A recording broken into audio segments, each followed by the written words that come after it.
Suu from so ಆಯ್ತಲ್ಲ ಇವಾಗ.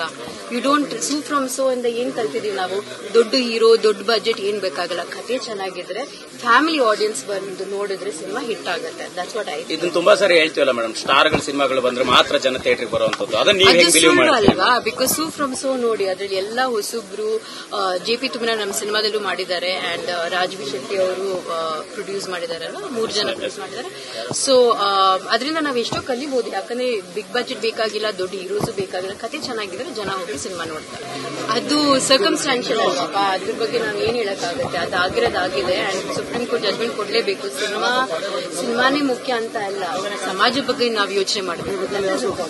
Madam, ಒಂದು ಸೋಷಿಯಲ್ ಮೀಡಿಯಾದ ಅತಿರೇಕದ ಬಗ್ಗೆ ನೀವು ಕಂಪ್ಲೇಂಟ್ ಕೊಟ್ಟಿದೆ. ಇವತ್ತು ದರ್ಶನ್ ಅವರ ಸೋಷಿಯಲ್ ಮೀಡಿಯಾ ಅಂದ್ರೆ ಅಭಿಮಾನಿಗಳಿಗೆ ಸೋಷಿಯಲ್ ಮೀಡಿಯಾ ಅನ್ನೋದು ಎಷ್ಟು ಇಂಪಾರ್ಟೆಂಟ್ ಆಗುತ್ತೆ ಅನ್ನೋದು ಕನೆಕ್ಟ್ ಆಗಕ್ಕೆ ವಿಜಯಲಕ್ಷ್ಮಿ ಅವರು ಅವರ ಸೋಷಿಯಲ್ ಮೀಡಿಯಾನ ಹ್ಯಾಂಡಲ್ ಮಾಡ್ತೀನಿ, ನಿಮ್ ಥ್ರೂ ಕನೆಕ್ಟ್ ಆಗ್ತೀನಿ ಅಂತ ಅಭಿಮಾನಿಗಳು ಹೇಳ್ತಾ ಇದ್ದಾರೆ. ಇದನ್ನ ನೀವು ಹೆಂಗ್ ತಗೊಳ್ತೀರಿ ಅಂತ? That's good. ಅವರು ಒಂದು ಹೆಣ್ಣಲ್ವಾ, ಸೊ ಅವ್ರಿಗೆ ಅರ್ಥ ಆಗತ್ತೆ ಈ ತರದಿಂದ ಏನೇನ್ ಆಗತ್ತೆ ಅಂತ.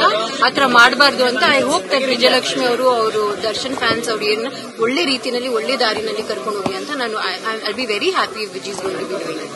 ಒಳ್ಳೆ ಅಭಿಮಾನಿಗಳಿಗೆ ಒಂದು ಮಹಿಳೆಯರಿಗೆ ಆಗ್ತಾ ಇರುವಂತಹ ಸಮಸ್ಯೆಗಳನ್ನ ಬಗೆಹರಿಸಿದ್ರೆ ಒಳ್ಳೇದಲ್ವಾ? ಐ ಥಿಂಕ್ ವಿಜಯಲಕ್ಷ್ಮಿ ಅದನ್ನ ನೋಡ್ಕೊಂಡ್ರೆ I think it's a good thing. I hope she does it.